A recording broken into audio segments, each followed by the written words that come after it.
Hello beautiful people. With the Drone Age update we again saw new vehicles and updates to the game in general. Now since I do not normally play anything past I would say 8.7 if I can avoid it, and by that I mean with up tiers. This video will only concentrate on some of the changes and news that concerns the lower ranks and mostly news and updates that most people do not realize or read up upon.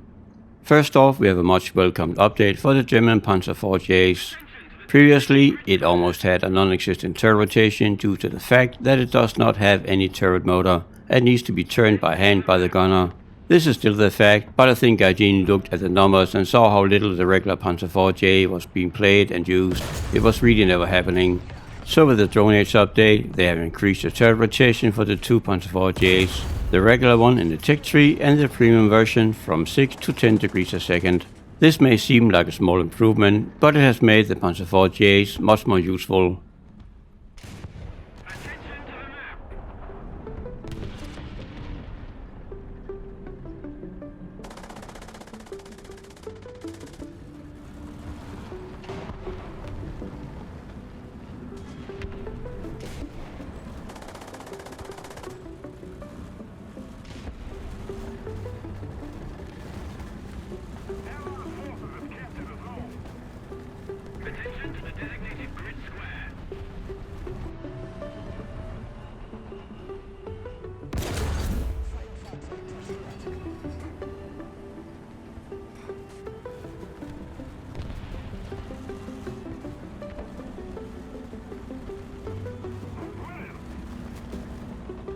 A number of vehicles have had the speed increased or decreased. The speed of a vehicle is quite important both for offense and defense.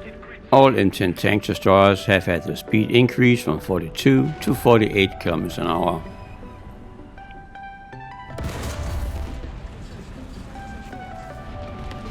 All M18s have become even faster as well.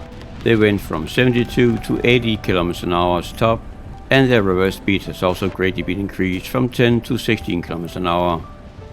The little lunchbox MA GMC has also gotten faster. Top speed was 58 km an hour, now it's 64 km an hour. All vehicles using the chassis of the M16 SPAG have had its reverse speed increased from 10 to 16 km an hour, and that's quite a bit. But it has also gone the other way and some vehicles have had their speed reduced. All of the Soviet IS-1 and IS-2s have had their speed reduced from 42 to 37 km an hour. And both the Jagdpanzers have had their speed reduced from 55 to 46 km an hour, and that is quite the reduction. Other changes include the increase in weight of all the Tiger IIs. They all more or less have become 2 tons heavier, which should mean that acceleration and handling of the big cats have decreased a little.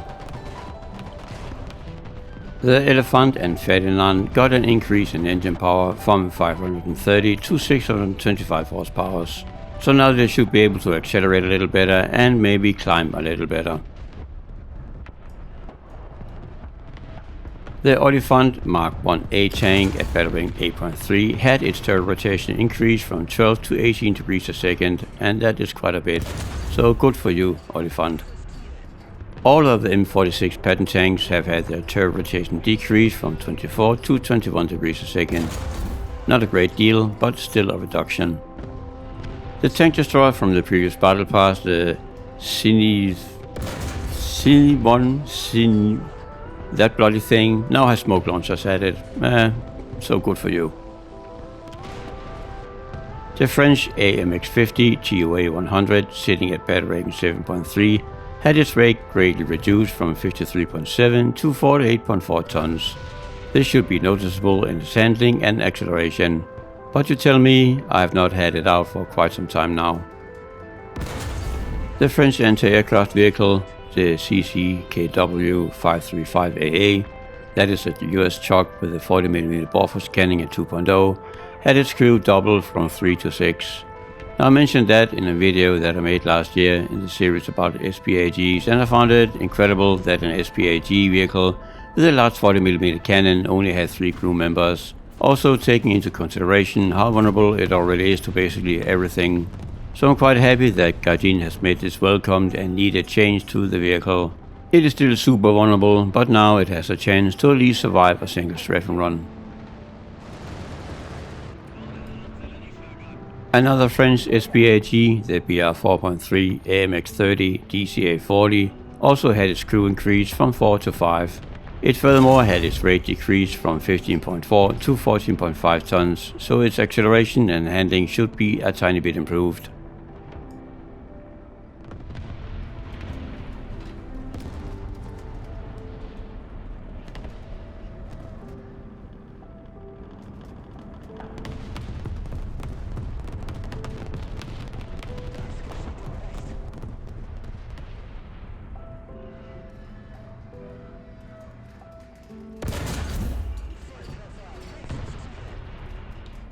Gaijin has also changed a ton of mostly Russian external shell ballistics and weight of the shells and explosive mass. By the way, external or exterior ballistics deals with the forces on the shell after it leaves the barrel, so for instance gravity and atmospheric conditions. Practically this means that there could be some smaller changes in how much lead or how much you need to aim above a target for a shell to hit. If you noticed any slight differences, do make a comment about it. The US Sherman M4A2 sitting at Battle Rating 4.0 has had smoke launchers added, well, one smoke launcher. It can now shoot 12 grenades one at a time, and this is a nice upgrade for an already excellent vehicle. By the way, this change was not in the patch notes. I found out because I was playing the vehicle and I noticed that I had it unlocked after a match.